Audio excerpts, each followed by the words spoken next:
bonsoir. Une présentation très complète qui ne me dispense pas évidemment d'expliquer quel pourrait être le meilleur aujourd'hui, mais on se doute que c'est lié à la diversité, au vivant et à sa fragilité. Je disais tout à l'heure en aparté, en interview, que le jardin correspond historiquement à un enclos. C'est la définition même de ce mot qui vient de germanique Garten et qui veut dire l'enclos, mais même à travers d'autres langues.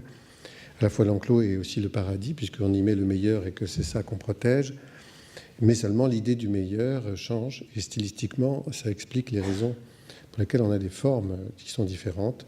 On ne protège pas la même chose, on ne veut pas mettre en avant la même chose, on ne met pas l'utopie à laquelle on pense au cours des siècles, on ne met pas la même, donc on ne fait pas le même dessin. Et si on voulait, on pourrait rapidement, mais ce serait évidemment un terrible raccourci, mais je le fais quand même pour être clair, exprimer quelques idées là-dessus.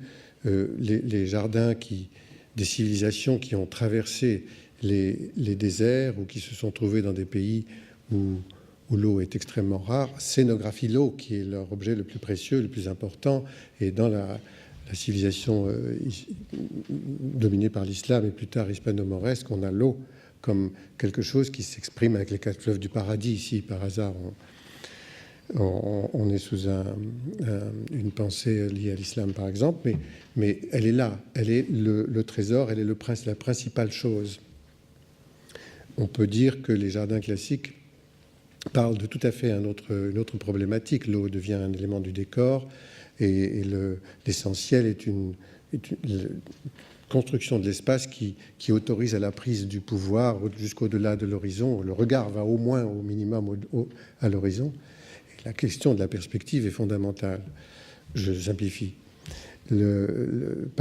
Passons plus près de nous vers l'époque romantique où là, la nature est dramatisée et perçue à partir de points de vue de belvédère. On vous invite, avec des cadrages particuliers, à regarder quelque chose que l'on magnifie, tout en conservant une certaine distance. Donc ce sont d'autres scénographies, bien sûr. Bon, etc. On pourrait se poser la question de qu'est-ce que l'on protège aujourd'hui, ou quelle est l'utopie que l'on veut exprimer, la pensée que l'on veut exprimer, etc. Et à ce moment-là, quelle est la meilleure scénographie? Quelles sont les formes adaptées pour traduire cette idée? Mais quelle est cette idée? Pour moi, l'avènement écologique, je parle d'avènement parce que je pense que c'est un choc, je pense que ça bouleverse à la fois la pensée, notre rapport à la nature, nos gestes de tous les jours, et ça nous met dans l'écologie, la compréhension de ce que ça signifie, nous met dans une situation que nous n'avions connue jamais dans l'histoire de l'humanité. La finitude écologique, l'espace qui nous est compté, la constatation de ça, la finitude générale, la biomasse, l'eau qui nous retombe dessus et celle qui a été digérée par des animaux avant nous, plusieurs fois, c'est extraordinairement nouveau comme principe, c'est un peu inquiétant. Et alors, qu'est-ce qu'on fait avec cet élément fondamental qui nous donne la vie et que l'on polluerait, par exemple, inconsciemment? Est-ce qu'on peut en arroser des pelouses indéfiniment pour qu'elles soient vertes, comme sur les images des catalogues qu'on met sur les tables basses des salons, qu'on ne regarde pas trop, mais on voit ça. C'est une image transportée par les pays où le gazon poussait bien naturellement, où il pleut. Mais quand on a des golfs qu'on arrose dans le Maghreb ou dans le sud de la France, on se pose des questions. Donc tout ça, évidemment, joue.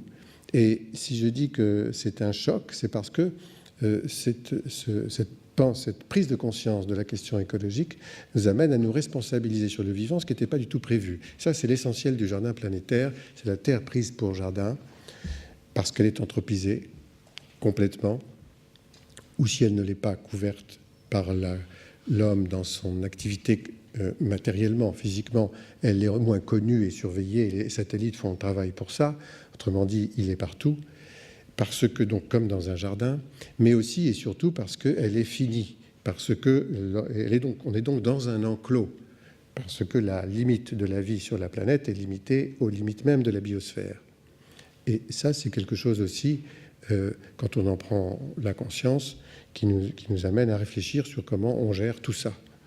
On nage tous dans le même bain et dans la même eau, par conséquent, donc. Et le nuage de Fukushima nous rappelle ça de façon un peu tragique, mais tout le monde peut le comprendre très bien. Donc c'est le jardin planétaire. Alors, si on en arrive là, la question, elle sera de, pour nous protéger, nous, humains, qu'est-ce que nous devons probablement protéger ce dont nous dépendons, c'est-à-dire, par exemple, l'eau, mais bien sûr, mais toute la diversité, puisque nous l'exploitons, nous en dépendons en totalité. Donc, il faudrait la connaître pour pouvoir la protéger. Et la plupart du temps, on est ignorant par rapport à ça. Ce qui n'a pas de nom n'existe pas, et on peut très bien supprimer ce qui, après tout, n'existe pas. Ça renvoie aux friches et aux délaissés, bien sûr, à tout ce qui sont des territoires d'accueil à une diversité chassée de partout ailleurs. Ça, c'est le tiers paysage. Maintenant, le jardinier, lui, comment peut-il s'en sortir pour faire quelque chose qui protège cette diversité et faire avec et non pas contre ces dynamiques qui sont en place? Ça, c'est le jardin en mouvement. Alors, ce soir, je ne vais pas reprendre des exemples qui illustrent strictement ces trois grandes idées, mais j'ai pris l'angle d'attaque tout à fait autrement en partant des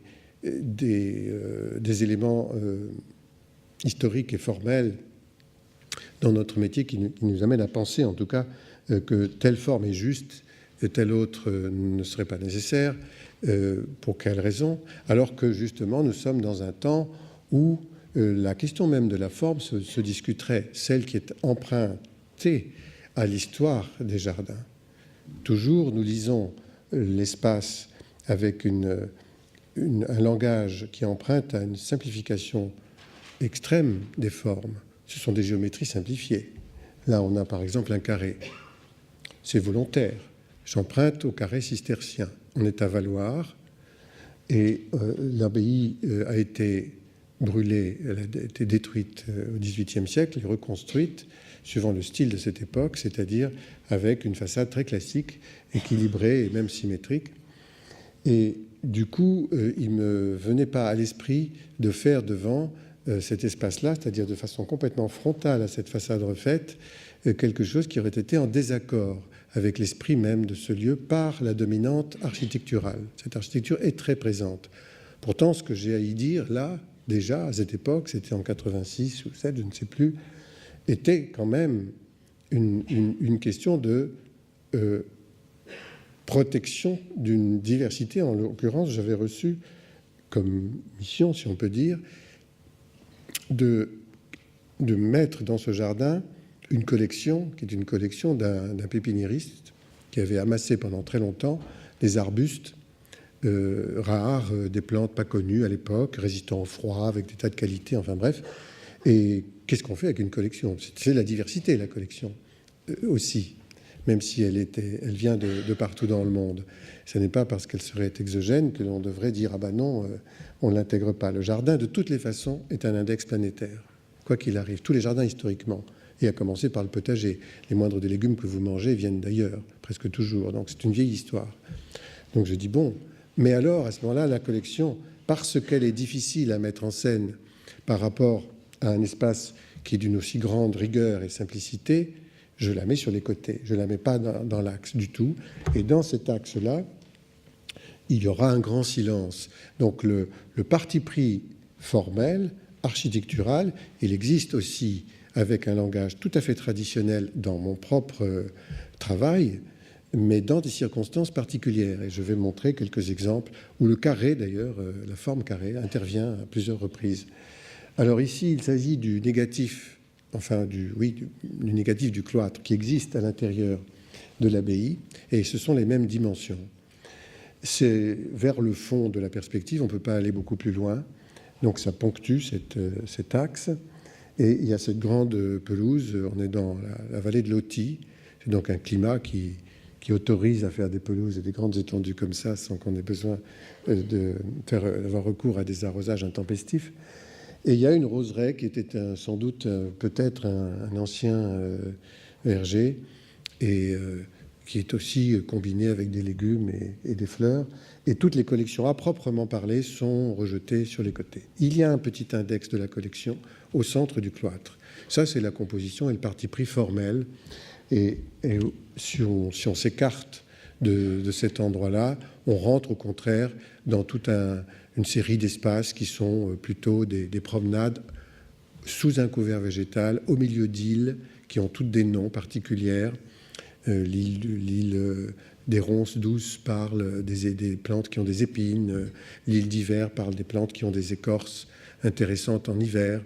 Les classements ne sont pas systématiques d'un point de vue de la classification scientifique, mais phénotypiques, c'est-à-dire que les plantes sont toutes rassemblées par rapport à des thèmes esthétiques, plastiques, ou quelquefois, ici, écologiques, puisque quand au bord de l'eau, on est obligé de mettre quand même des plantes qui supportent l'eau. Donc voilà la composition avec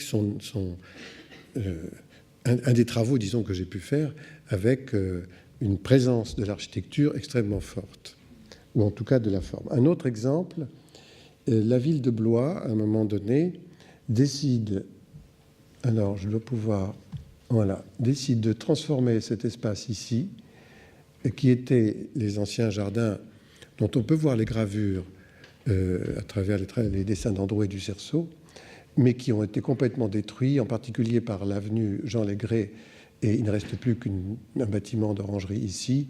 Tout le reste, c'était énorme, très très grand, et tout le reste a complètement été mangé par la ville. Voilà les plans d'origine. Donc vous voyez un jardin historique Louis XII, très dessiné avec des parterres. On y cultivait des légumes aussi là-dedans, mais enfin il y a des galeries végétales. Et l'espace qui m'est imparti, disons en gros, c'est quelque chose qui est un petit triangle comme ça. Enfin, c'est ridicule par rapport à ce qu'il y avait historiquement. Il n'était évidemment pas question de reconstituer l'histoire. D'abord, ça m'aurait beaucoup moins intéressé, mais ensuite on ne pouvait pas, tout simplement. En plus, il fallait y faire un énorme parking souterrain, donc tout le jardin va se dessiner, lui, sur une dalle. C'est un lieu d'artifice complet. Malheureusement, le projet n'a pas pu être fait jusqu'au bout, mais en gros, il va donner ça. Alors, j'ai eu ici un problème, que je ne vous montre pas tous les plans, parce que comme j'ai pris pas mal d'exemples, on n'aurait pas trop d'images, mais j'ai fait cette proposition-là, qui correspond à celle-ci, vous voyez, en période hivernale, c'est-à-dire une série de lais déterminés par des ifs taillés en vagues et qui accentuent la profondeur, car c'est un jardin très petit. Donc ça emprunte à la topière, à la broderie, à la tapisserie, sauf qu'on est sur une autre échelle, et ça permet d'imbriquer à l'intérieur même de ces laits d'ifs des fleurs, des fruits, des légumes, dans l'esprit d'une écriture imbriquée telle qu'elle était à la fin du Moyen-Âge encore dans les enclos, où on avait dans le même préau fleurs, fruits et légumes. Là, je n'ai pas pu le développer comme je voulais, c'est-à-dire avec un carré qui était ici, un petit enclos, en somme, avec du contre-palissage de fruitiers, mais qui butait dans ce bâtiment qui est l'école Victor Hugo et qu'on enlevait dans le projet. Et les architectes des monuments historiques avaient dit d'accord, on enlève ce bâtiment, car s'il part, quand on est là-haut, le projet s'étendait jusque sur cette terrasse haute, eh bien on aura une vue sur toute la ville grâce à la suppression de l'école Victor Hugo. La mairie a changé et j'ai dû changer mon projet, évidemment, parce que le maire qui a succédé a dit non, on va quand même garder ce bâtiment, il tient bon, c'est vrai d'ailleurs, hein. Et j'ai dû tout faire autrement et j'ai installé un système parallèle au bâtiment, donc en tenant compte de lui. Voilà un premier carré qui m'a été donc refusé. À l'intérieur de ce carré, il y avait des simples zodiacaux qui renvoyaient au jardin des simples d'autrefois. Il y a, peut-être le savez-vous, des simples, des plantes donc médicinales pour beaucoup, à qui on attribuait un signe du zodiaque ou inversement. Donc il y avait ce dispositif. Ça, c'est donc le jardin formel de Blois. Les parties hautes n'ont pas été réalisées, mais enfin, il y a une galerie qui a été réalisée. Et voilà. Le troisième exemple lié à l'histoire, toujours face à une façade du 18e, c'est l'hôtel d'Évreux dans Paris, qui, quand je l'ai trouvé, était occupé par une seule tapisserie, une broderie, à ce niveau-là, qui est le niveau originel du terrain. Et nous avons creusé 2 autres terrasses pour réaliser le jardin que vous voyez là. Il s'agissait pour l'architecte Jean-Loup Roubert de gagner de la place dans les étages inférieurs pour cette architecture-là, enfin ce bâtiment, qui est en fait une banque. Et l'espace est à l'usage des banquiers, et des gens qui viennent aussi dans cette banque. Enfin, finalement, c'était surtout pour des pique-niques des gens qui travaillent là, si on peut dire. Alors, mon parti pris a été de faire quelque chose qui est formellement très exprimé avec une géométrie simple, partant d'un axe qui est vert et qui ne sert pas pour marcher, mais pour conduire le regard. Un premier dénivelé qui est impraticable, et on est obligé par conséquent de faire le tour et de passer dans un jardin d'un esprit complètement différent pour redescendre par un escalier à travers un mur sur le côté. On part d'une broderie, on ne peut pas descendre là sauf pour le jardinier. On fait le tour par ici, on rencontre tout à fait un petit verger, on redescend, on accède à un jardin qui est plutôt riche en espèces, qu'on l'on traverse, et on arrive comme ça jusque dans le bassin, qui est un carré. Et lui, comme une grotte sous l'eau. Donc quelque chose qui se situe dans le niveau le plus bas. Cette eau, je l'aurais voulu biologique, capable d'accepter des plantes ou des animaux, mais enfin, là, c'est une banque. Hein. Alors, il fallait qu'elle soit propre, et donc la première grenouille qui s'est risquée là-dedans est morte, évidemment. Bon. Donc voilà des dessins, des choses extrêmement formelles dans leur expression, et qui n'empêchait pas une certaine diversité, mais elle était marginale par rapport à l'importance du dessin. Un dernier exemple lié à l'histoire, la DRAC, le bâtiment donc administratif de l'île de la Réunion, à Saint-Denis, a brûlé en 1999. On m'a demandé de refaire le jardin, voilà l'architecture refaite, et j'ai fait la proposition d'une fontaine sèche qui est un élément comme une sculpture, un élément architectural central qui n'a pas d'eau. La question de l'eau elle-même étant problématique au niveau de la gestion. C'était le point de vue des commanditaires. Ils avaient raison d'ailleurs, parce que c'est souvent un problème terrible dans le temps. Il y a des fontaines abandonnées. Il m'avait, dans la commande, dit, voilà, il faudrait qu'on puisse mettre 3 voitures dans le jardin, et puis il faut qu'on puisse faire des réceptions. Enfin bref, il n'y avait plus de jardin, parce que c'est tout petit quand même. Hein. Donc j'ai dit non, on n'y aura pas de voitures. Ça a été une discussion. C'est difficile d'enlever les voitures. Et ça finit par être accepté. Et j'ai fait la proposition de cette fontaine qui valorise une petite plante, qui est un Pogonotherum paniceum, ça vous dira rien. C'est une graminée, terriblement banale, mais très intéressante et facile à utiliser dans les jardins, sous les tropiques. Elle est là. D'habitude, on marche dessus, en gros. Hein. Sauf que là, elle est un peu comme une star.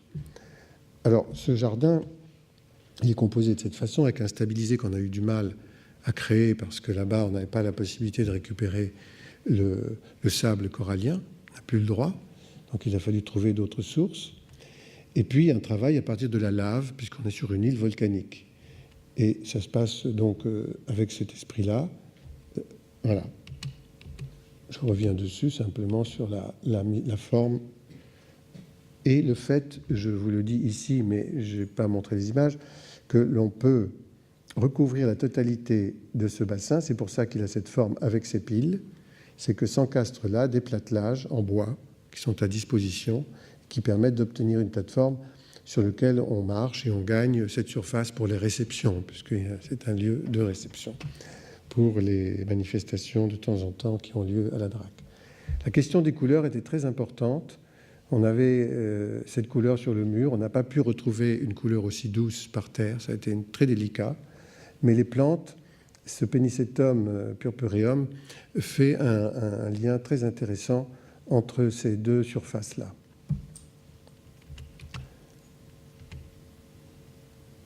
Alors maintenant, sans aller dans justement l'illustration, je reviendrai à la fin, passant de l'espace le plus structuré, ce que nous avons vu, vers le plus déstructuré et organique, je fais un tour par ce jardin récent, qui, lui, est construit sur une autre idée, qui n'est pas liée à une forme qui s'imposerait par l'espace, par l'objet sculptural, par la raison historique, mais plutôt il s'agit de la création d'un paysage. Il ne s'agit pas non plus d'un lieu de protection de la diversité spécialement, même si il est dans tous les jardins que je fais question de ça.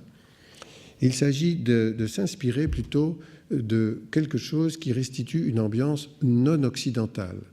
Ce qui est mis à l'intérieur du jardin du musée, à l'intérieur du musée du Quai Branly, ce sont des objets de l'art sacré. Pour moi, c'est un art pas seulement primitif, pas du tout même, il est plutôt un art élaboré et fondamental, mais très fortement lié à la pensée de toutes les gens qui vivent là, qui vivent dans ces civilisations évoquées. Et or, il se trouve que majoritairement, ces civilisations sont réparties sur la couronne tropicale. Pas toujours, mais souvent. Pardon. Et ce qui était plus facile à évoquer d'un point de vue plastique dans cette couronne, ce sont plutôt les savanes sèches que la forêt tropicale humide qu'on n'arriverait pas à maintenir dans un climat parisien. Donc ça a été mon choix. Et c'est ce qui se passe avec un bassin dans lequel il y a une eau qui, elle, est organique. Pour le coup, elle accueille des canards. Il y a plein de petits canards qui sont nés cette année. Même un petit blanc, petit canard blanc, tout blanc, pas d'où il vient. Voilà, donc les animaux qui arrivent. Il y a une diversité floristique qui vient du plan de plantation d'origine avec des espèces gramineuses ou des graminées qui évoquent ce paysage que je dis. Et puis quelques plantes qui arrivent toutes seules. C'est confronté à l'architecture classique haussmannienne de la rue de l'Université d'un côté. Ça fait évidemment un très fort contraste. Et puis de l'autre côté, au bâtiment et au Quai Branly. On évolue donc dans les graminées, les cyperacées, et il y a quelques arbres qui sont plantés côté sud et beaucoup côté nord. J'avais proposé d'ailleurs qu'on fasse l'inauguration, ça ne va pas faire une inauguration 5 ans plus tard, donc cette année, on aura une petite manifestation, mais aussi peut-être 50 ans plus tard, parce que de l'autre côté, vous voyez, il y a des chênes, que pour arriver à maturité dans le projet, il faut une 50aine d'années. Bon, cette proposition a été accueillie avec réserve, disons. Le paysage du côté du Quai Branly, marqué par des grands arbres, est aussi une couverture du sol par également des graminées, mais quelques plantes qui fleurissent comme les anémones du Japon. Et il n'y a à aucun moment il n'y a de gazon, il n'y a pas de choses qui renverraient justement au paysage occidental, avec des arbres sur du gazon. Il y a ici, ce que vous voyez sur le sol, ce sont des joints de dilatation dans la circulation en béton, et à l'intérieur, un certain nombre d'inclusions sur lesquelles je reviendrai tout à l'heure. Et vous voyez, cette femme se dirige vers un endroit où il y a des prêles. La question de la maintenance dans les jardins, les prêles, c'est une plante d'eau, est une question assez délicate. Là, je vais retourner bientôt avec les gens qui s'en occupent et qui, toujours, ont voulu maintenir les gouttes à gouttes. Moi, j'ai prévu quelque chose où on n'a pas besoin d'arroser du tout. Mais comme il y a le goutte à goutte, pour faire rassurer, je ne sais pas pourquoi, eh bien, alors il y a des plantes qui souffrent de trop d'eau, donc il y a des plantes qui sont mortes. À ces endroits, on a mis les prêles ici, qui, elles, supportent bien le trop de l'eau. Mais on va régler ça bientôt, ça va s'arranger. Donc voilà cette ambiance et la tortue. La tortue est un symbole. Je dois d'ailleurs beaucoup la tortue à Nicolas Gilsoul, ici présent, et scénographe d'une des parties de l'expo que vous connaissez peut-être, Villefertile. Il travaillait avec moi, nous travaillions ensemble à ce moment-là, et il s'agissait de compiler les ouvrages sur les arts premiers. Et il me signale que la tortue revient beaucoup. Moi, je connaissais bien la tortue asiatique, cosmophore, et en effet, elle traverse presque toutes les civilisations, disons, animistes, polythéistes, enfin, du monde entier. Et elle n'est pas toujours comme à Bali avec Bedawang, le socle sur lequel se développe le monde. Elle est parfois en Afrique un fauteuil sur lequel les coupables vont avouer. Elle est la forme d'un campement en Amérique latine pour certaines populations indiennes, et la queue de la tortue donne la direction de la rivière. Et récemment, j'ai appris qu'en Amérique du Nord, les Hurons se référaient à la tortue de la même façon. Bref, c'est transversal. C'est pas étonnant. C'est un animal qui vit si vieux, qui est si surprenant. On comprend qu'il ait marqué les esprits. Donc la tortue revient comme un... Non, pas du tout, on ne la voit pas, la pauvre. On a pensé mettre un des cistus d'Europe, pardon. Mais les pauvres, elles auraient peut-être pas aimé vivre là. On pensait qu'elles auraient même été volées. Enfin bref, on n'a pas mis des tortues, mais elles pourraient, les canards vivent bien après tout. Mais elles arrivent sous la forme de l'ovale. Il y a quelques pierres qui ont ces formes-là. Il y a la totalité de la tonnelle qui est ovale. Il y a la terrasse qui, elle, maintenant, va d'ailleurs être, en gardant la forme ovale, être recouverte, parce qu'il va y avoir un projet de toiture pour accueillir les enfants pendant la période hivernale. C'est une tortue, et avec les écailles, et ainsi de suite. Donc ce sont des évocations, ce n'est pas littéral, ce sont des évocations. Les emblèmes, qui sont des inclusions dans le sol, malheureusement se voient un petit peu moins aujourd'hui parce que le verre a été dépoli, sont au nombre de 300, et ce sont des animaux, des coquillages ou des plantes, c'est-à-dire des êtres vivants à l'origine, et ça renvoie à l'animisme général, c'est-à-dire au fait que l'être vivant à l'autre, là, il a une âme aussi, il est notre équivalent, en tout cas il doit notre respect. Et cette dimension-là, je voulais l'introduire de cette façon-là, de façon un peu ludique. Les enfants jouent avec ça. Ça fait comme un jeu de piste, si vous voulez. Ça, c'est la perception hivernale de ce jardin, avec la mise en place de l'installation de Yann Kersalé, qui ne voulait pas faire ça au début. Il voulait mettre des joncs pour aller dans l'esprit graminoïde. Et puis la commission de sécurité lui dit non, ça va se casser, ça va être volé. Ah oui. Il va y avoir des dégradations. Il y a un gardien tous les 4 mètres quand même. Hein. Donc c'était bon. Mais enfin, vous voyez là les graminées en pleine période hivernale qui continuent de restituer cette ambiance que je souhaitais. Cette ambiance-là, à partir de plantes qui ne demandent pas d'entretien, on la retrouve à un autre niveau et dans un espace complètement ouvert en Belgique, à Bruxelles, pour l'escalier jardin. Je ne dis pas que ce sont les mêmes espèces tout à fait. C'est pas le même dessin et ça n'a pas la même vocation. Mais ça a le même genre de nécessité d'entretien, c'est-à-dire peu. C'est dessiné comme un delta à partir d'un jardin qui lui-même, d'un escalier, qui lui-même est fissuré. Il est volontairement brisé. C'est à Laeken, ça se situe dans le nord de Bruxelles. Et vous voyez ici cet escalier qui fait 21 mètres de large et qui a des fissures dans lesquelles on trouve les plantations, qui sont à base de graminées et de forbes. Et sur les côtés se trouvent des espèces qui sont les espèces de la gestion différenciée du jardin en mouvement.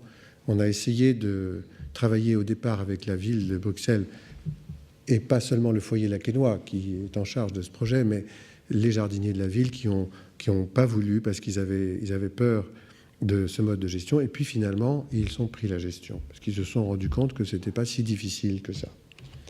Donc ça donne un espace comme celui-ci. Quand on monte et descend les escaliers, maintenant il est très très emprunté et il n'y a aucune dégradation. Ce qui a été le plus curieux, c'est quand j'ai fait un exposé pour les enfants qui habitent, il y a 3000 habitants, ce sont des tours, hein, des bars et des tours, et en leur expliquant que là-dedans il y avait une certaine diversité, commode à gérer, que plus tard il y aurait des jardins dans lesquels ils pourraient faire leurs expérimentations, mais que dans tous les cas on ne mettait pas d'intrants, pas de produits chimiques et qu'on préservait les insectes. C'est sur les insectes que toutes les questions se sont posées. Ils avaient peur, parce qu'ils pourraient monter dans les lavabos, dans les salles de bain, dans les maisons, etc. Il y a des tours dans les places. Ils reflétaient les phobies de leurs parents, et il a fallu, et ça a été difficile, leur expliquer que non, ceux qui montent dans les lavabos, ce n'est pas forcément ceux qui vivent dans les plantes, que de toute façon, même ceux-là ne sont pas forcément dangereux, etc. etc. Donc c'est compliqué, hein, ça. Voilà. Donc la gestion périphérique est une gestion différenciée sur la strate herbacée. On a aussi fait des plantations d'arbres, il y a 3 hectares. C'était un jardin totalement ouvert.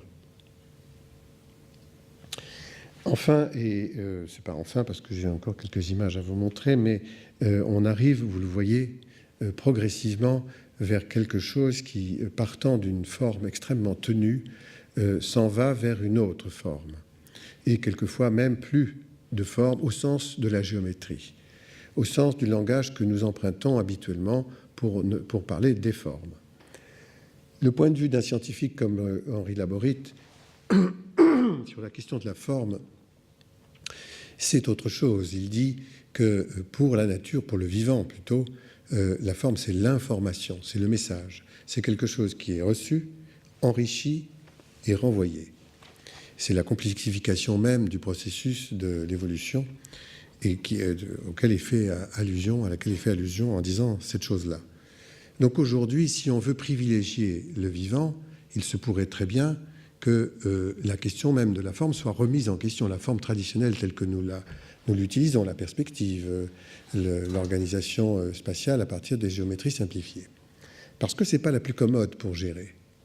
On a actuellement un potager de 5 hectares à la Roche-Guyon, reconstitué sur le dessin historique d'origine, avec 2,5 hectares de stabilisé. On ne sait pas comment l'entretenir, parce qu'on n'a pas les 30 jardiniers de l'époque, parce qu'on ne sait pas désherber ça, avec les moyens qui seraient aujourd'hui précautionneux. Donc on en arrive à penser d'autres choses. Ce projet-là, à l'origine, il s'agissait d'un carré, encore une fois. Vous en avez d'ailleurs un ici, qui est décalé, qui est la grande pelouse qui existe. C'est le Boulingrin. Il s'agit du parc Matisse à Lille. La gare TGV est construite ici, et les gravats de cette gare, de ces travaux, constituent à l'origine une colline qui est énorme, qui fait à peu près tout ça, qui a 7,50 m de haut, et qui inclut des éléments Vauban, parce qu'on est sur les fortifications historiques de la ville de Lille. Il y a des briques qui datent de Vauban dans les gravats. Vous voyez ici un dessin en pointillé qui est la demi-lune, qui était un poste avancé de la fortification, et la porte de Roubaix, qui est un élément historique qui est resté intact. Tout le reste a disparu, et quand ils ont fait la gare, ils ne se sont pas du tout gênés pour bouleverser les fondations de ces fortifications. Donc il y a un arrasement total de la présence historique, et la proposition que je fais, c'est, eh bien, il y avait là une forteresse. On protégeait quoi? Les hommes contre d'autres. Aujourd'hui, on va protéger la diversité, la nature. Elle est en fragilité. Alors on va la mettre au sommet de la colline en faisant ici un carré. Donc j'avais un dessin carré. C'était une forteresse, précisément, inatteignable, parce que 7,50 m de haut, c'est haut, avec des parois verticales. Excusez-moi. Et les architectes des monuments historiques ont dit « Ah mais non, vous n'avez pas le droit. Parce que ici, c'est le langage de Vauban. Vous n'avez pas le droit de faire comme lui, quoi. » Ah bon, on avait tout détruit en faisant la gare, en faisant tout ça. Oui, ça, c'était pas grave. Mais reconstituer quelque chose, c'est-à-dire faire apparaître quelque chose qui est en saillie et qui aurait ce langage-là militaire, nous n'avions pas le droit. Discussion pendant 1 an. On a eu des problèmes sur ce parc. Et finalement, Claude Courtecuisse, qui est l'artiste avec lequel nous avons travaillé, dit oui, mais alors, on va proposer des formes nouvelles, on cherchait des formes. Et il nous trouve l'île qui existe aux antipodes de la ville de Lille, qui s'appelle l'île Antipode, et qui appartient à la Nouvelle-Zélande, la voilà. C'est sa forme. Hein. Donc on a dit, on fait cette proposition. Elle a été acceptée. Et puis finalement, on l'a appelée l'île d'Herborance parce que, presque au début. Vous voyez qu'il s'agit donc de parois moulées. On a coulé jusqu'à 11 mètres de profondeur en tout, à partir du sommet, ici, jusque sous la terre. Il y en a 7,50 m apparents, des laits de béton qui aspirent, en somme, ont aspiré presque toutes les aspérités qui se trouvaient dans la terre. Et on a là-dedans des pierres, des briques Vauban, justement, et d'autres choses. Et puis un sommet plat, sur lequel on a été obligé de planter quelques petites choses, mais on ne voulait pas. Au début, parce qu'il fallait faire quand même une concession aux habitants riverains. De toute façon, ça a été très mal perçu, parce que c'est un endroit inaccessible, 3500 mètres carrés inaccessibles. Il y a 8 hectares de parc, mais enfin, tout de même. Et en friche, donc mal perçu, mais sans médiation et sans pédagogie. Et quand il y a eu l'explication, les gens ont accepté. Mais entre-temps, la ville s'est dit, est-ce qu'on enlève cet objet pour lequel pourtant ils avaient voté le projet, hein. Il y avait eu 12 voix pour et une contre, hein, dans l'histoire, donc le jury s'était quand même prononcé, et avait jugé très important l'argument qui est de protéger la diversité en haut et de l'observer une fois par an, scientifiquement, etc. Ils ont planté des arbres pour cacher. Alors, j'y suis allé, ça fait 10 ans de ça, hein, que les arbres ont été plantés. L'année dernière, le mois dernier, alors voilà l'évolution. Voilà les habitants qui, eux, se sont plaints au début et pour lesquels on a fait ça, et puis qui finalement ne se plaignent plus. Et puis là, ça a poussé, et le mois dernier, nous avons pris avec la ville la décision de couper les arbres. On va en garder un ou deux, je crois. Voilà. Parce qu'effectivement, scénographiquement, vous voyez, on ne peut pas masquer cette base qui a un rôle fondamental, minéral, hein, ce béton, pour mettre en valeur ce que nous voulons mettre en valeur, qui est au-dessus, qui est ce que la nature fait elle-même, et ce que nous considérons comme étant le plus précieux parce que le plus menacé. Donc ça y est, le message est passé. Voilà. Ça, c'est une prairie avec une gestion. La gestion est très, très douce dans tout le parc, géré comme un jardin en mouvement avec une tonte sur la prairie, le boulingrin, mais raisonnable, et une gestion différenciée sur les bords. C'est un espace public, hein, 8 hectares, je vous ai dit. Donc ça prend ces aspects-là, avec des enclos, des alcôves, des jardins qui s'inspirent de l'idée du boisement. La forêt de d'Herborance, c'est le nom de l'île d'Herborance, c'est l'évocation de cette forêt qui existe en Suisse. Et au moment où nous faisions le concours, elle est tombée parce qu'il y avait eu un ouragan. Et les écologistes continuent à l'observer, bien que couchée. Et ça nous paraissait important d'évoquer cette forêt-là parce qu'elle est considérée comme la seule forêt primaire en Europe et dans le Valais suisse. Elle se reconstitue tout doucement. Donc nous avons l'île d'Herborance et quelques jardins, là où les arbres ne viennent pas, sur les landes, etc. Et alors on arrive comme ça à ce qui est le plus, disons, abouti de mon point de vue aujourd'hui, sur le plan gestionnaire.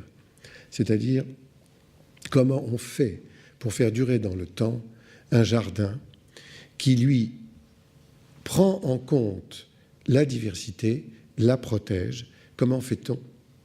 Ah oui, ah voilà, c'est une bonne idée, ça. Oui, mais, vous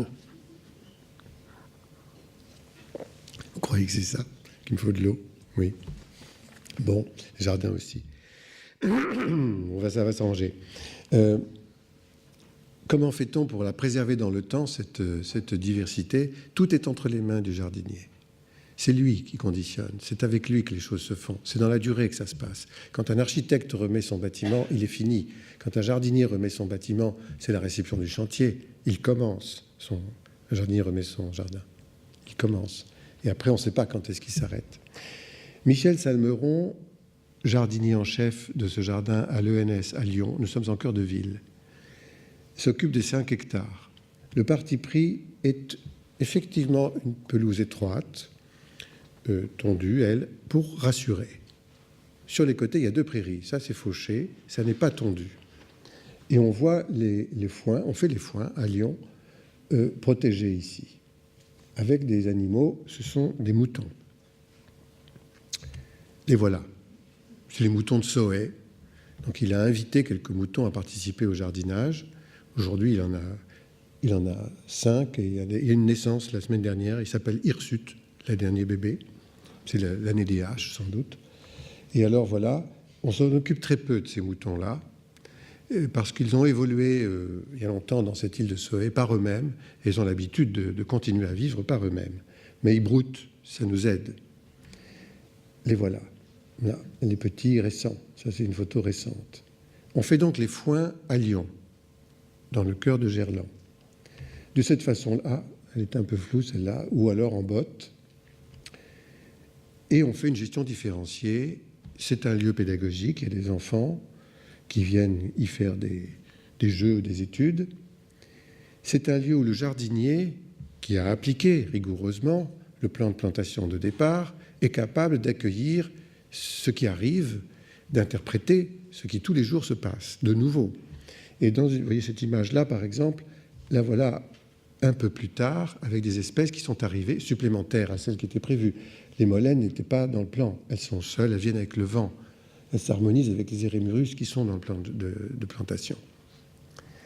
Grâce au broyeur qui fait du BRF, du broyat raméal fragmenté, ou du mulch, qui est un paillage, grâce aux moutons, grâce au compost, Michel Salmeron ne fait plus aucune exportation de matière organique, qui est quelque chose de très coûteux et de stupide dans la mesure où c'est de la nourriture que l'on jette et que l'on va mettre à la décharge. Donc il y a là une gestion, c'est-à-dire une économie du jardinage qui est extrêmement intelligente. Tout est recyclé sur place. La question même du recyclage, c'est une question du futur qui est terriblement mal résolue maintenant, mais importante pour demain. On ne sait pas recycler nos déchets nucléaires, c'est une affaire entendue. Mais il y en a plein qu'on ne recycle pas du tout. Et on pourrait commencer à imaginer une civilisation dont la production serait recyclable avant même qu'elle ne soit imaginée. Comment fait-on pour que ce que l'on met à disposition du consommateur soit recyclable? Pourquoi? Parce qu'on est dans un univers fini, précisément. Je reviens à ce que je disais tout au début. La finitude écologique ne nous oblige pas seulement à nous responsabiliser sur le vivant en nous disant nous avons une responsabilité sur le geste que nous faisons parce que celui-là a quelque chose à voir avec toute la planète, quel que soit ce geste. Nous avons aussi à imaginer comment nous recyclons ce que nous mettons dans l'environnement. Quelle serait la société de demain dans laquelle nous serions capables de remettre dans l'environnement l'énergie que nous lui prenons, sous toutes ses formes, que ce soit de la biomasse ou autre chose? Qu'est-ce que c'est que remettre de l'eau dans le ruisseau après s'en être servi? Que font les centrales nucléaires de ce point de vue? Je reviens là-dessus parce que c'est quand même d'actualité, c'est très important. Lui, il ne jette rien, rien du tout. Ça, c'est un exemple. Il n'est pas assez connu, ce jardin-là, mais il va y avoir un livre qui va paraître. J'en ai fait la préface récemment, donc je pense qu'il va paraître bientôt, qui parle de ce jardin en détail. Et là où il est exemplaire, c'est précisément sur le mode de gestion. C'est un campus, il y a 1000 habitants en permanence, à peu près, hein, parce qu'en été, il y a moins de monde. Et c'est visité par les gens qui le veulent, parce qu'il faut rentrer dans le campus universitaire pour y avoir accès. Dans cette question qui est éminemment politique, se situe, qui intéresse le mode de gestion et le travail du jardinier, se situe toute la question de l'économie de cette gestion et de l'usage de la gratuité. Se servir de l'eau d'un ruisseau qui arrive pour irriguer, c'est gratuit. Des orties avec lesquelles on fait le purin d'ortie, c'est gratuit. Sauf que la loi vient de s'interposer en faisant cette fameuse loi d'orientation agricole qui interdit l'usage du purin d'ortie, et il y a des amendes là-dessus. Maintenant, il y a une nouvelle loi vient de passer pour les plantes qui ont quelque chose à voir avec la phytopharmacie. Mais ces produits-là, qui sont les purins de consoude, les purins de prêle et les purins d'ortie, sont assimilés à des produits phytopharmaceutiques. Ça, c'est la législation française qui oblige, à cause de la législation européenne, à interdire cet usage à titre d'amateur, titre de gratuit. Donc, pour arriver à utiliser ça, il faut que ce produit soit homologué. C'est totalement une loi inique. Et même s'il y a eu des amendements, et si on prétend dans Le Monde, il y avait un article récent qui prétendait qu'on en avait la gratuité, l'usage, c'est faux, puisque c'est inféodé par un petit alinéa à une loi qui est européenne. Donc on est dans ce problème toujours depuis 2006. Le jardin d'ortie est donc un jardin politique qui met en scène, à travers des orties qui existaient déjà, heureusement, parce que j'aurais eu du mal à les mettre elles-mêmes, à les planter. Quand il n'y a pas d'ortie, c'est qu'il n'y a pas de matière organique. Là, il y en avait beaucoup. C'est un lieu très pollué dans la ville de Melle, disons très riche en matière organique, à cause des effluents de la ville, etc.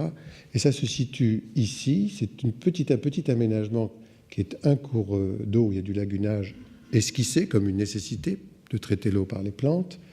La passerelle construite pour accéder à la plateforme, construite aussi avec le filtre au milieu et les démonstrations, et la sculpture, disons, des sentiers dans les orties. Voilà, au départ, ce petit lagunage, la passerelle. On accède donc aux orties de cette façon. L'objet central qui est comme un... On n'a pas du tout besoin de ça pour filtrer le purin. Hein. Le purin d'ortie, c'est une substance qui renforce l'immunité des plantes, qui évite les pesticides. C'est vraiment quelque chose de fondamental dans notre gestion écologique.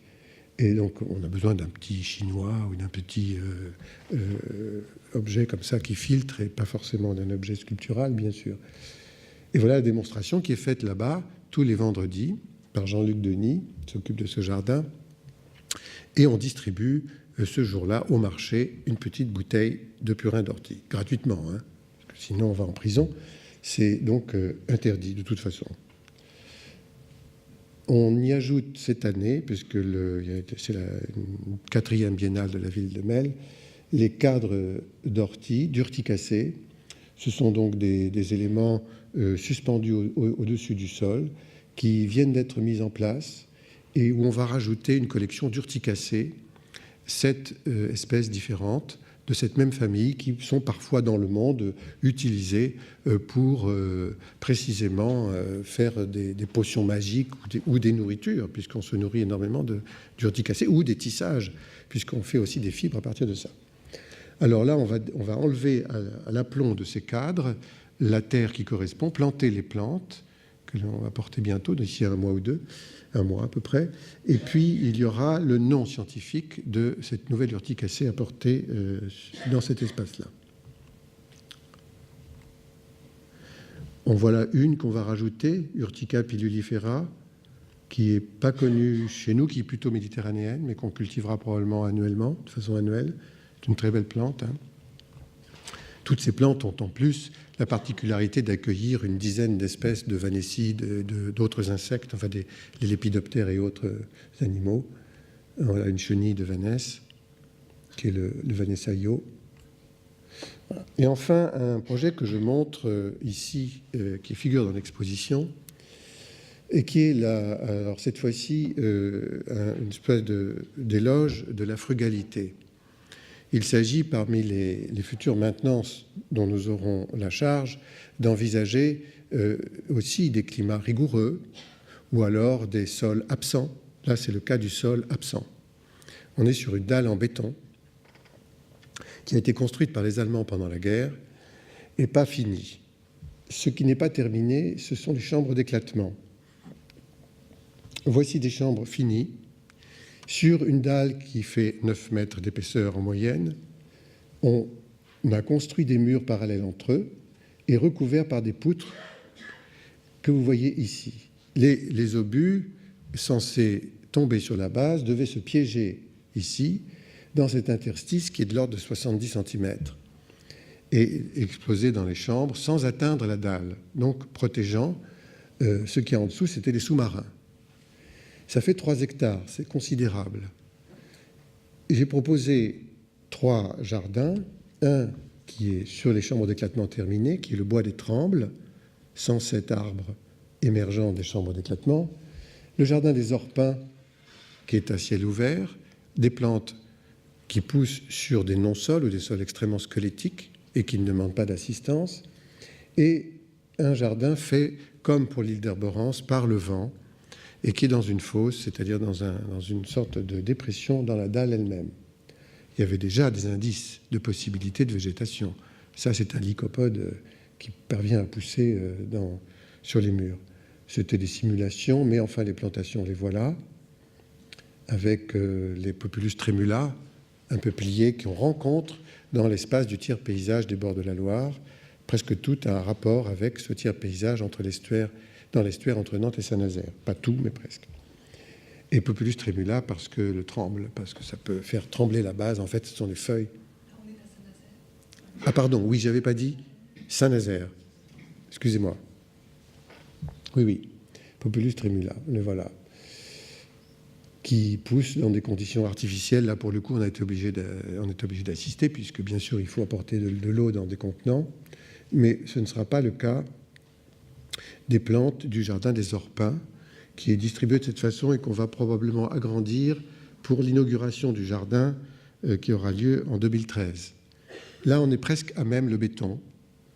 On est simplement avec un cailloutis et un peu de substrat. Les espèces sont choisies pour être capables de résister dans ce milieu. Et commencent ça, c'est déjà des photos qui ont atteint 1 an, donc maintenant, ça s'est épaissi, ça a beaucoup gagné. Il y a là des euphorbes, des grabinets, des armérias, etc.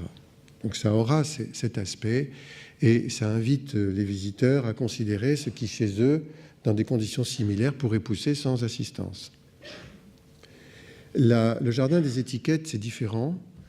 C'est vraiment un substrat que nous avons installé et on a attendu. Et il y a très peu de terre. Là, les étudiants du lycée Jules Rieffel, avec lesquels on travaille, qui est à Saint-Nazaire, à Saint-Herblain, près de Nantes, viennent et font la reconnaissance des espèces et les étiquettes. Et là, il y a eu un étiquetage récent, il y a 3 semaines, avec un professeur de botanique. Donc on va observer très régulièrement, avec 2 relevés annuels, tout ce qui arrive et qui constitue la strate pionnière, puis la végétation qui va s'installer jusqu'à ce qu'éventuellement des arbres s'installent.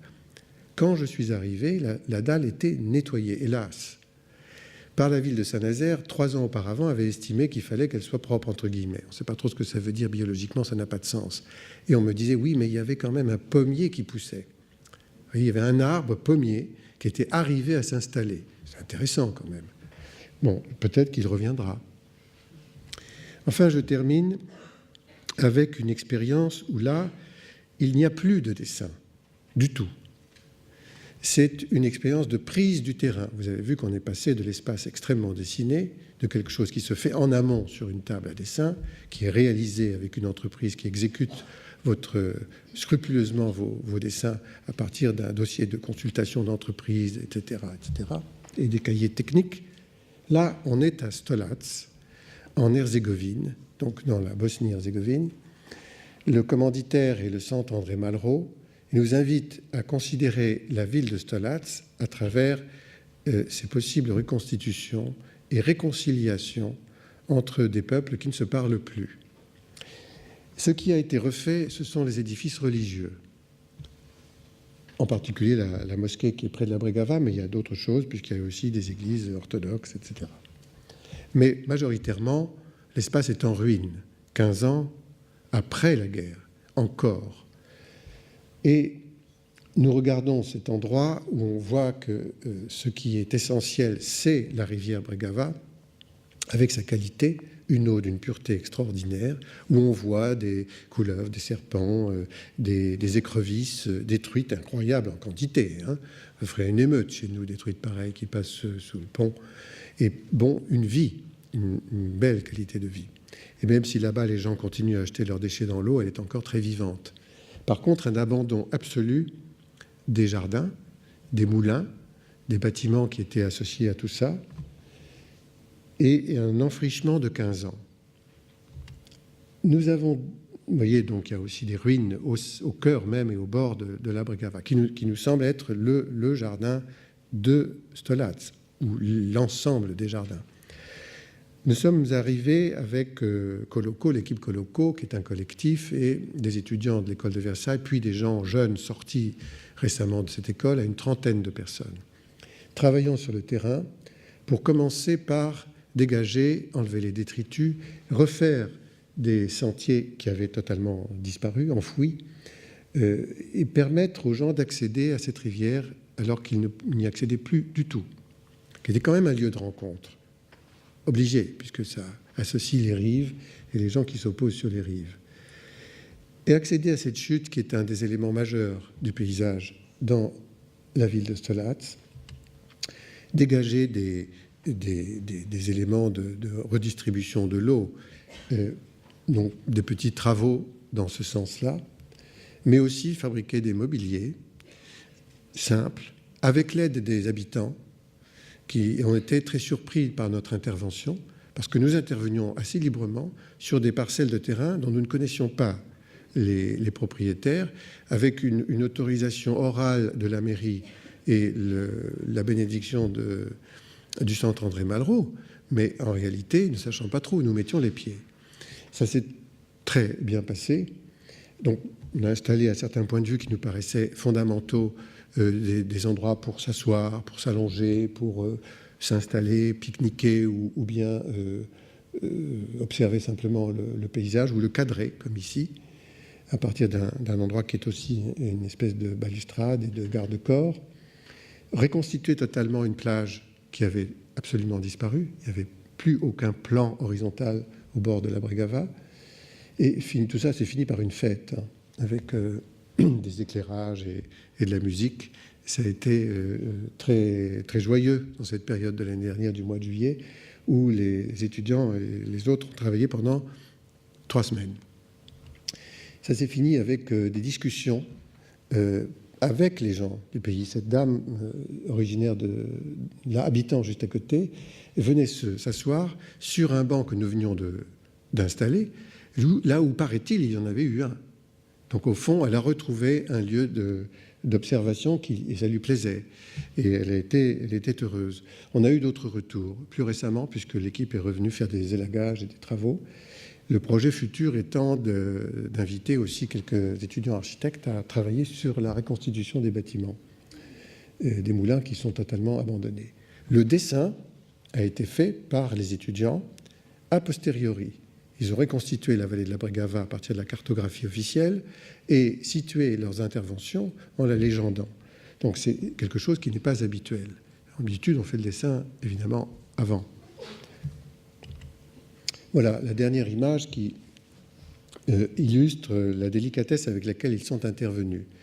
Il fallait qu'ils enlèvent parfois seulement une branche, un caillou déplacé. Donc c'est un jardinage extrêmement doux qui a été pour eux quelque chose de démonstratif, leur expliquant qu'on arrivait là pas pour faire la loi, mais pour essayer de retrouver une expression possible de cette diversité dans un cadre heureux, c'est-à-dire en faisant peut-être plus tard des jardins. Il y avait énormément de potagers et en laissant toute une partie de la végétation aussi libre, mais pas forcément partout. Donc on a expliqué ça au cours d'un exposé et le projet va continuer maintenant encore sur 2 années.